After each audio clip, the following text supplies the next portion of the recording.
everyone, and welcome to another episode of Money Matters. Money Matters is a talk show that was, started back in 2020, where we bring the experiences of many different individuals, the mistakes that they have made, the lessons that they have learned, and the experience that they have with regards to money management.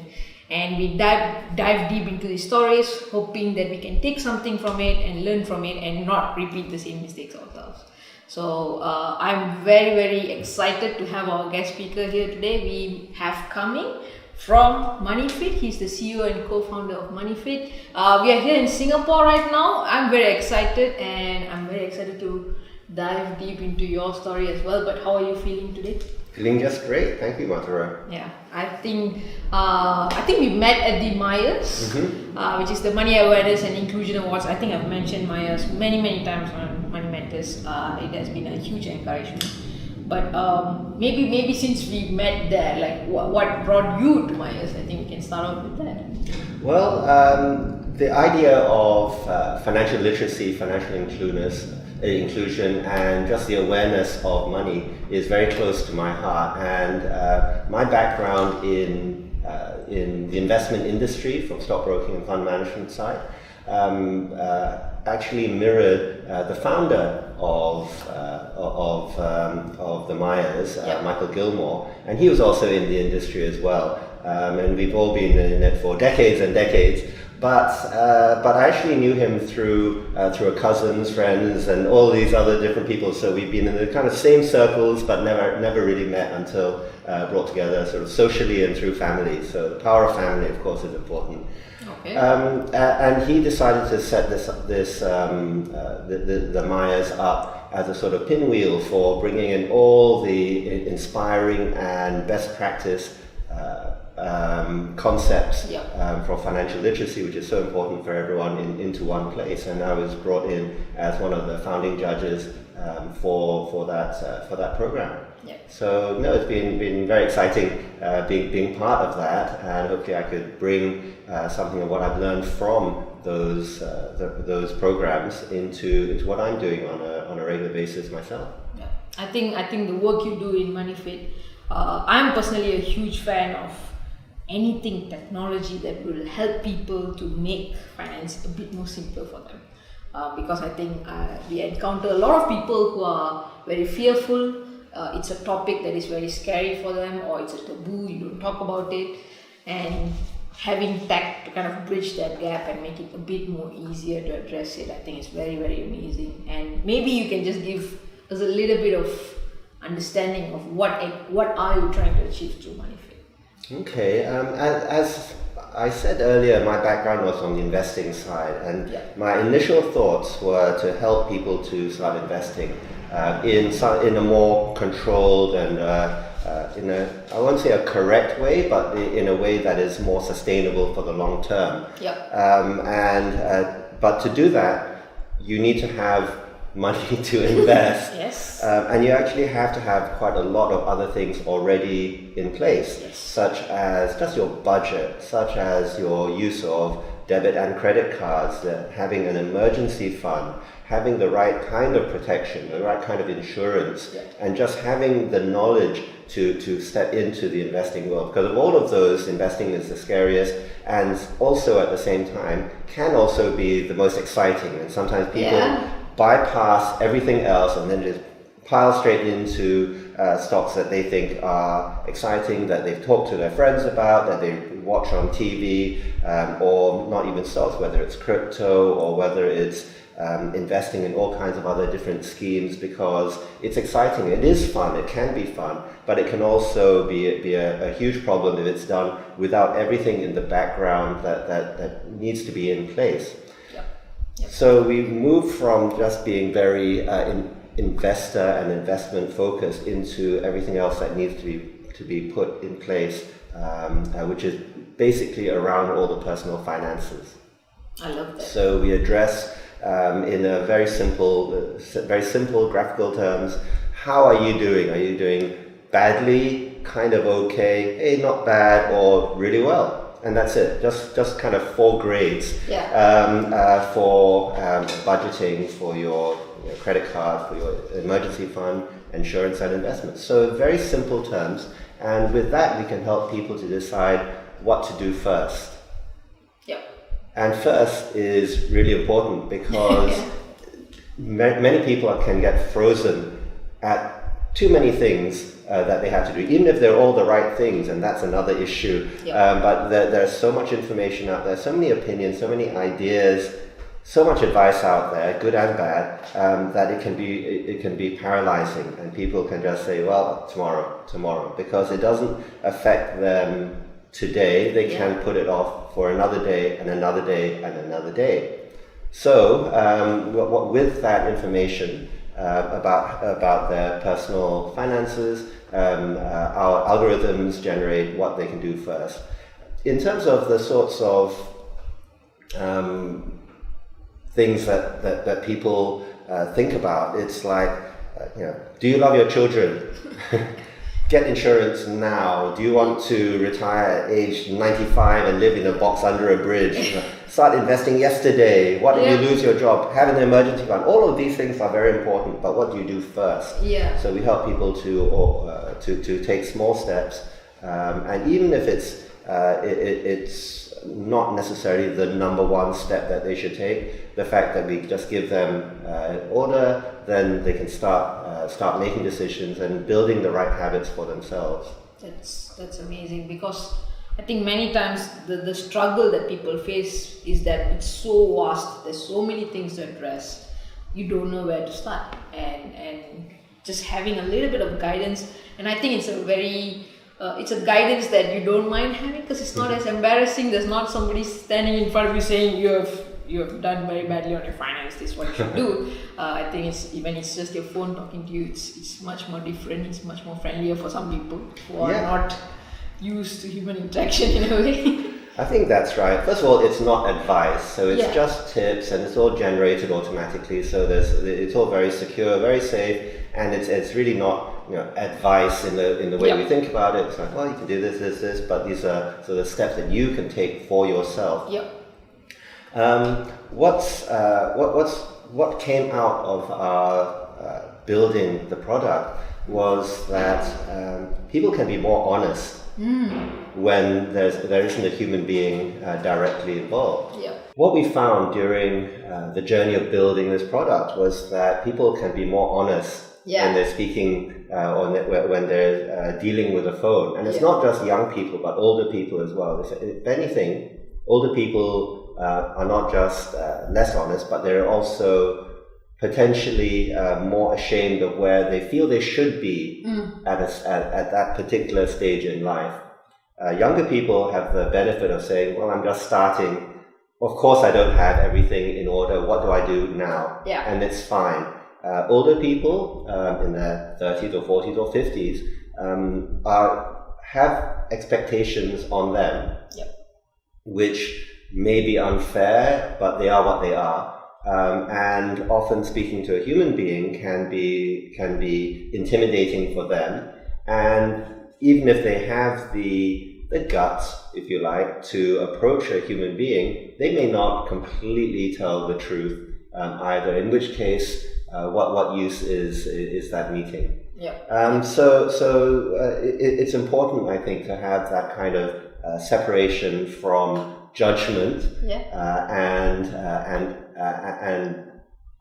the steps that you take to help fix or set yourself on the right path to a happier financial future. Agreed. I think it definitely fills a gap that people have. There's the group that is very happy with the way things are at the moment, but this definitely addresses a whole market that is, like you said, a bit more intimidated with human interaction and all of that. I'm just before we dive deeper into like the different things that we have in the app or different areas in finance that people focus on, I liked what you said about everyone gets very excited with the investment. I work with a lot of youngsters. I've had like 14-year-olds who have not made a single buck in their life come and talk to me about me investing and all of that. I'm like, interesting. It's very interesting that people get very excited with that, but they ignore the other basic things that you need to kind of keep sorted out before you head into investment. But before we dive into all of this, I'm just curious about why you mentioned earlier that you were in an investment line and all of that, and I've seen people who are in that world. It's a whole different world. It's a monster on its own. It's a very different lifestyle. What made you kind of come out of it and start MoneyFitt?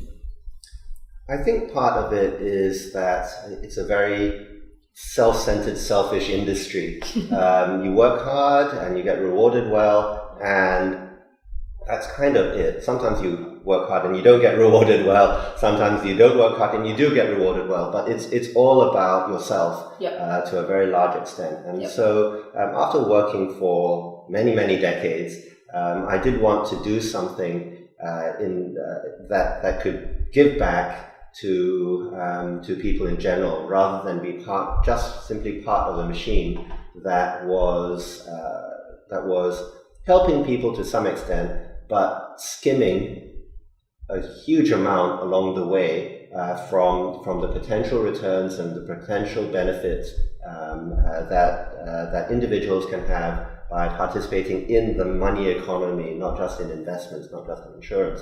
And we wanted to create something that would help people. So from my perspective, with my partners, we did start to build this initially while I was still working, and eventually I said, well, I think it's time to really focus on it full time. That's very, very nice. I think that's a jump that many people would fear taking, and it is very nice that you have done so. I am curious, since you are an entrepreneur now, and that is I think one very important topic in my show, MoneyFitt. What were some of the kind of like the financial challenges you would face when you are someone, like you said, it's a well-paid job, you would be in that kind of scenario, and then you make a transition to entrepreneurship, which usually does not start off immediately as a well-paid job. So what was your experience like financially making that transition?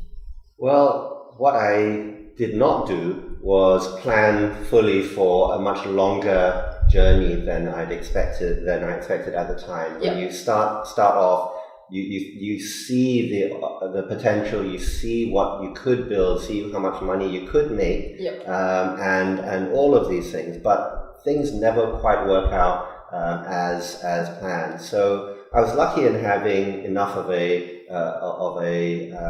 buffer, if you like, or savings to draw on over that period to both finance the project itself, as well as to pay for my own living expenses. So that was to some extent fortunate.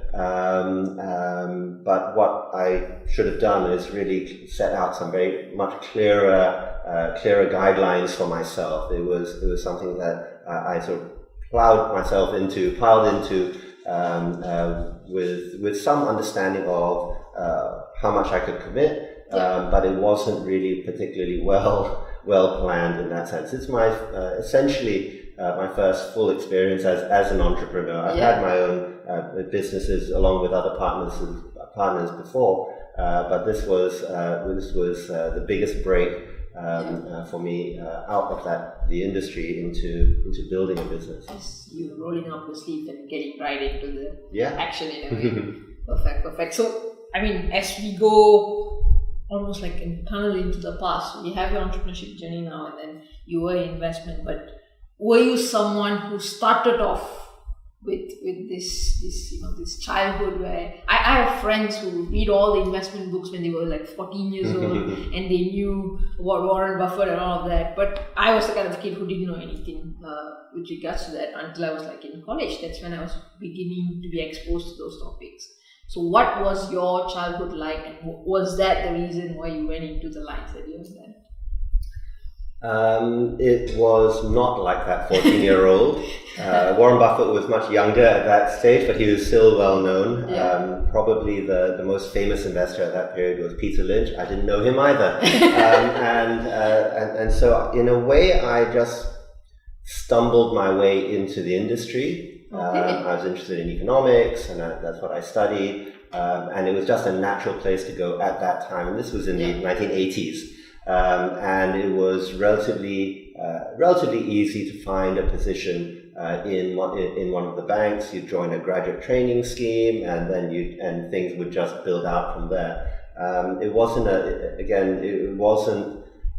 wasn't something planned for a very long time. It was just something that you ended up doing. And to some extent that's true about my overall experience of investing and dealing with money as well. It just sort of happened in a way that was not particularly mindful. And that's really what I want to bring out of my business now, is to have people deal more mindfully with their own personal finances, whether it's from the earning side or the spending side, or what they do with building their assets for the future. Yeah. So from my own personal journey, it was just something that sort of happened to me, rather than something that I was dead set on right from the start. And in a way, I wish I had that sort of burning desire and interest that I told all my interviewers at the time. But it just wasn't the case. Yeah. And I think that was probably true for many of my contemporaries. Yep. So if you were someone who wasn't that into it and you kind of stumbled into it in a way, when did the kind of like the excitement for personal finance come in for you? That's a good question. I think it actually came quite late.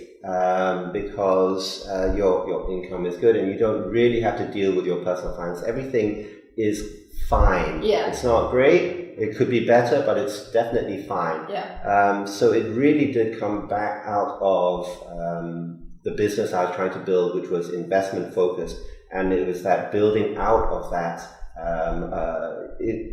that investment focus into a much broader, more holistic view. And that's when I really started to get much more interested in what would be important for an individual to put in place. And I certainly didn't do it all on my own. So this is really part of what the team was building over that period. And we toyed with a whole bunch of different factors, and we had to boil it all down to just a handful of really important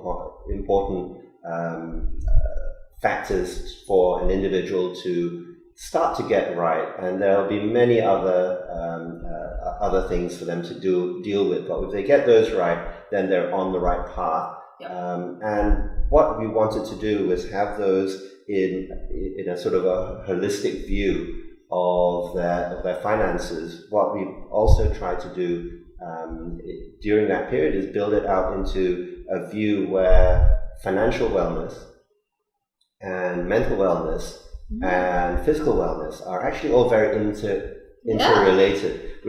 So if you're physically unwell, then your mental wellness will take a hit. If your mental wellness takes a hit, your performance at work or your decision making as an entrepreneur also takes a hit if you're not sleeping well, because your physical side is not. So that everything is genuinely interconnected, and I think that's an area that is really only just being touched on by different groups in different places, and in a similar way to the financial literacy movement that we spoke about earlier from the Mayas. I think this is something that is just starting to be addressed in different fields, different areas, different geographies, and I think it's a very important way of looking at your long-term happiness. And it's not just financial independence and retiring early. It's really about what the money that you will look to build, the wealth that you look to build, can get for you, and why, and what you will do in order to reach those that position in the future. I love that. I think most of us will not look at finance as something that affects all the areas of our life, but it does. Even things like relationships and family, and like you said, just general happiness, doing the things that you want to do. Sometimes I've seen people who miss out opportunities that they've always wanted to do because they did not have their finances under control. So it is very nice to see you guys are taking a look at the holistic view and slowly bringing in the different elements, it will truly make a difference in people's lives. I think that's an interesting point where an individual doesn't do what they really want to do because they didn't have the money. You can actually turn that around, and you can have people not doing what they wanted to do because they were really too focused on making money. And these are not about being right or wrong, but just having a mindful approach to what is important in their lives. Yeah, that's very, very true. Very, very true. So I mean, I can see that even in finance, that you guys look at a wide range of things, and many times when people who are in the personal finance world, they'll say like, there's certain things you should be getting right. But for someone who doesn't come from the personal finance background, they're like, what are you telling us to get right? Like, what is a ideal thing to have, and what should I be working towards? So if a youngster is watching, because I think if you're an adult and you already have a family and whatnot, things are way more complicated. Mm-hmm. But if you're someone who's just starting out, what are some of the kind of like milestones that you should work towards? Top of the list for us and for many others in this field would just be to simply get your budgeting right. Have the money coming in greater than the money going out. And that is the basis for everything. Yeah. So it sounds unexciting, sorry, but that is the first thing to sort out. Yeah. Not just the bottom line figures of how much is coming in and going out, which a lot of people also don't know. Yeah. But also what things they are going out on. And even if the numbers work out that you're spending less than you're earning, knowing where the outgoings are and also knowing where the incomings are from is a very, very important point to start with. Yeah. And just knowing about it means that you can control it.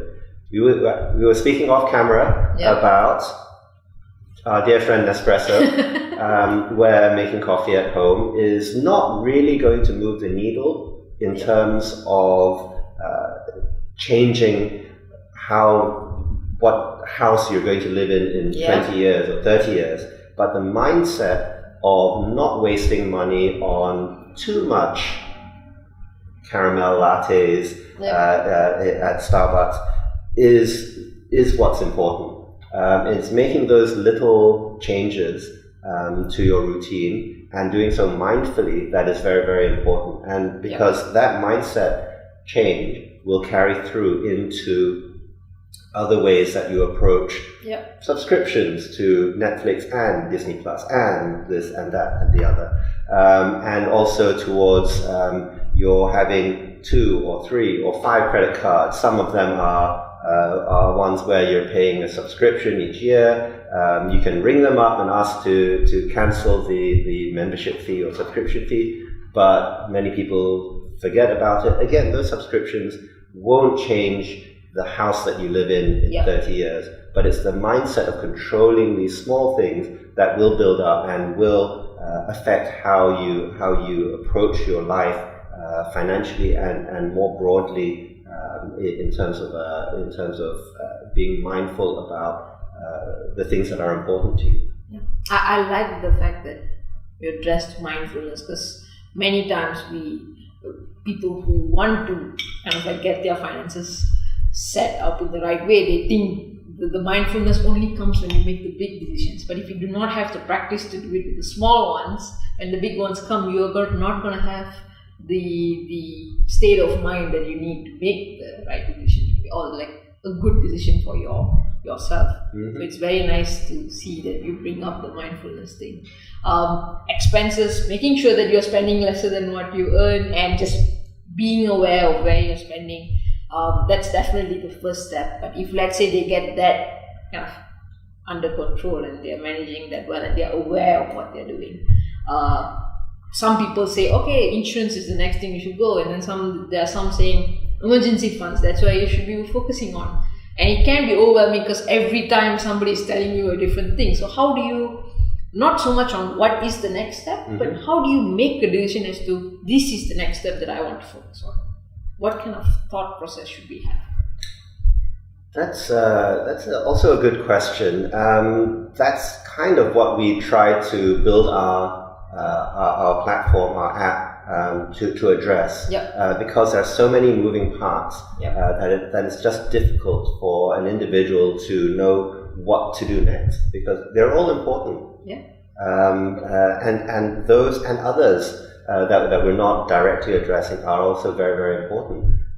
So in that sense, it's important to have someone that you can speak to honestly.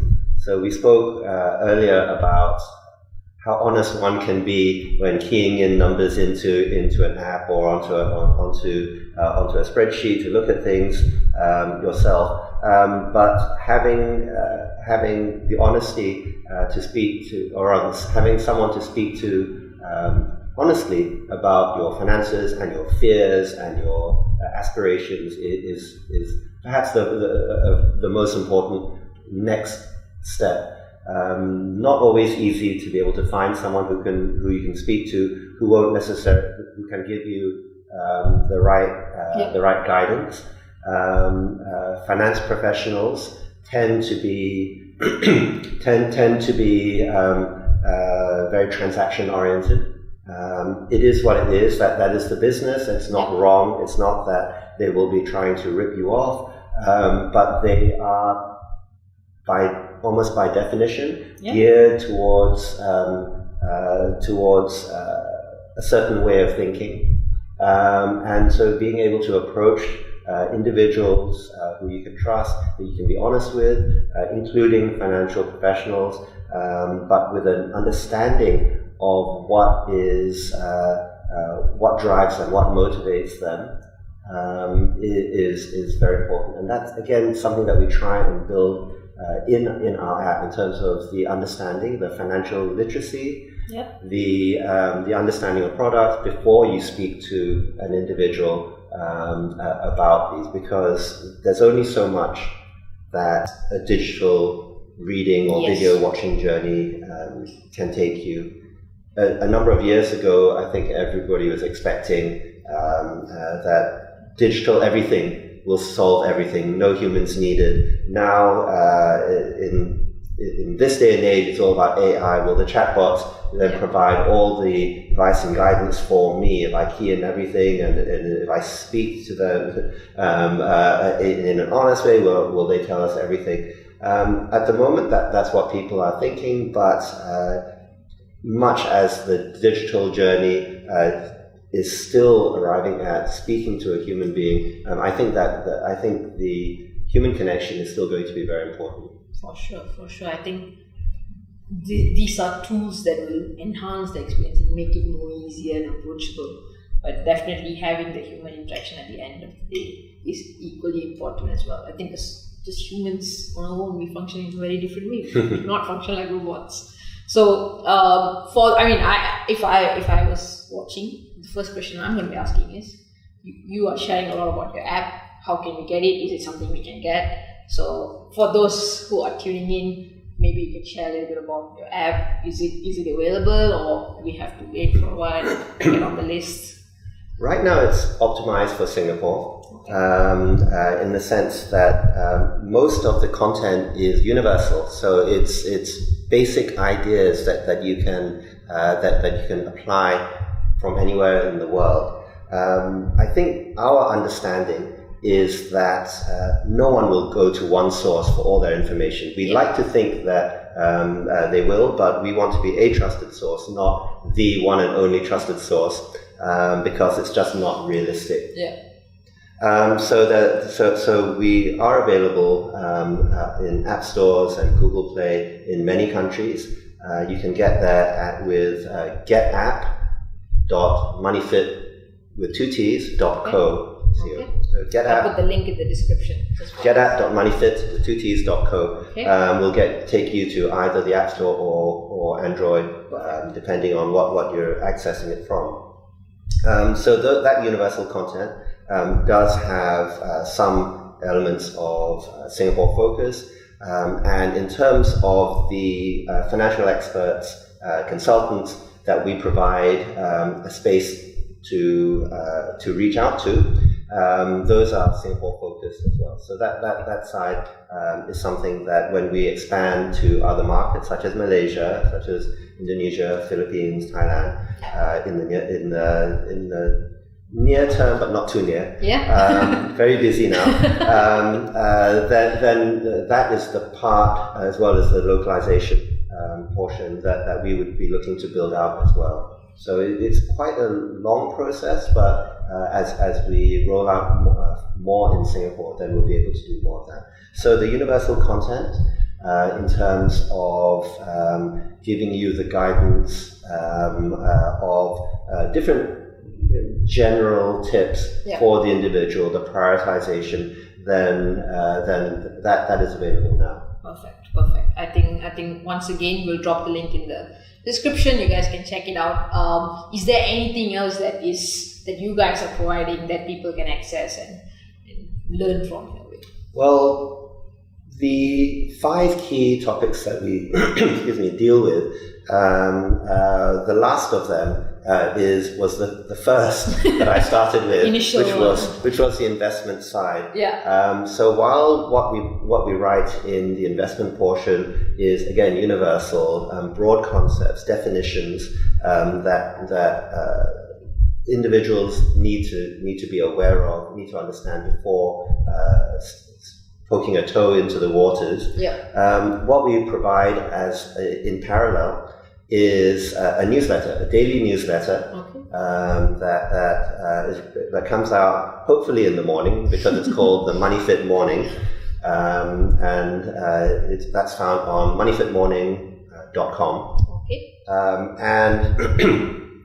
And what we try to do there is provide a quick overview of what I find interesting in the markets or in the business world, without saying that this stock is a buy, that stock is a sell, this stock is undervalued, and this will happen, that will happen. I spent decades doing that and learned that it's very hard to do.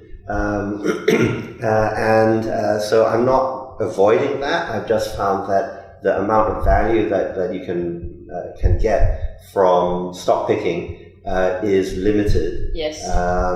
Even if you spend 24/7 on it, even if you have a huge amount of resources behind you, as banks and fund managers do.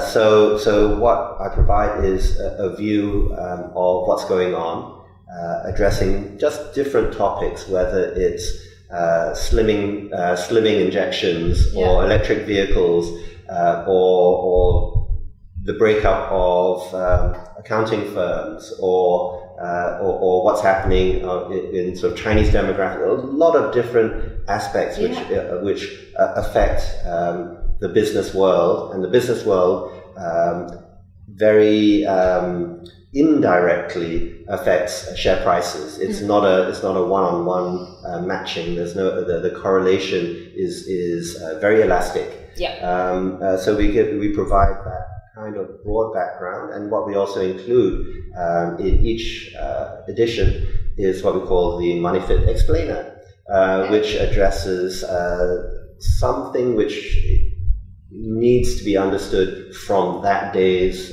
topic. So it could be something as fairly simple as what is unemployment, what counts as being unemployed. It sounds obvious, but there are nuances. Or what is inflation, and sometimes it's what does return on equity mean, and how is that important, or what is the Federal Reserve's dot plot, which is very topical. People talk about it. It's like, well, what really is it? Or even things like what is private equity? What is a leveraged buyout? So some of these are a little bit more complicated. Some of these appear to be very, very simple. Some of them really are very simple. So we try and bring people along on a journey, rather than being a sort of single one-stop shop for everything. But reading it regularly will improve an individual's general knowledge, and if addressing students would help in the interview process, because for the purposes of just being less focused on just academics and being a little bit more widely read about the world around. Whether you're a business student or you're interested in marketing or you're interested in finance or you're interested in media studies, that all of those and many other disciplines really benefit from a broader view of what's going on in the world than just your individual studies. I love that, because I was taking a look at one of the editions in a way, and just by reading through it, I learned so many new things, and I'm like, wow, okay, there's so much I actually don't know about the world.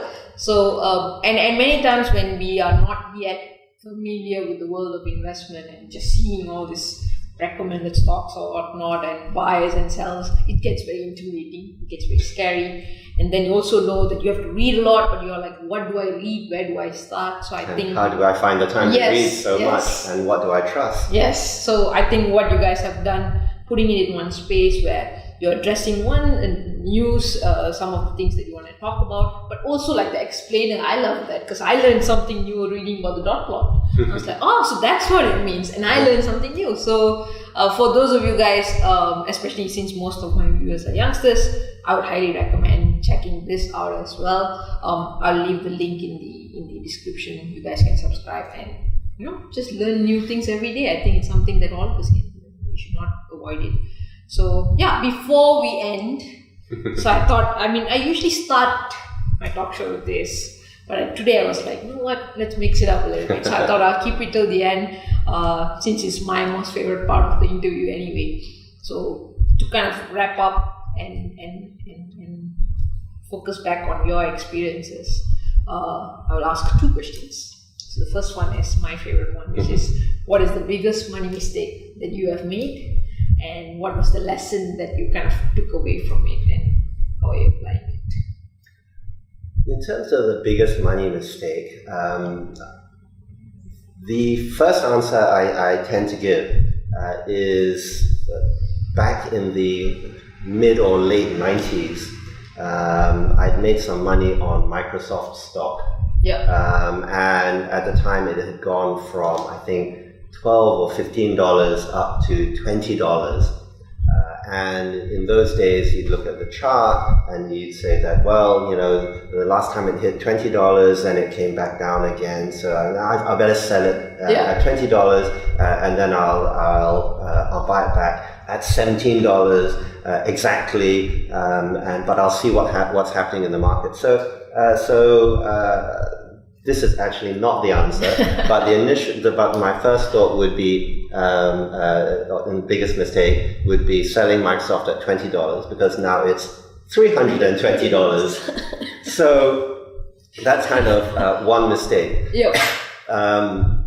But in a way, that's kind of not the biggest mistake. It's kind of an obvious one, but it's in a way not the biggest mistake, because if you have a reasonably diversified portfolio, it's not going to kill you by missing out on one stock. So the lesson from that small part is having a diversification and not being panicked into chasing the next stock, because it is important. That yes, you can miss out on Microsoft going from 20 to 320, which I did, but it's not going to kill you if you have discipline elsewhere. But as I started with, that actually isn't my biggest mistake. My biggest mistake is actually trying to time the market. So being in the investment world, there's so much information. You are almost obliged to have a view, to take a view for the purposes of either your portfolio, professional portfolio, or the clients that you're speaking with. And so you're geared to thinking like a CNBC host. This is going up, this is going down. I'll wait here. It's going to go up, this and that. And after many crashes, the lesson came to me very, very slowly, I have to admit, that crashes can be buying opportunities in the short term, but can keep crashing. But that's okay. Strong markets can keep going up, or they may crash.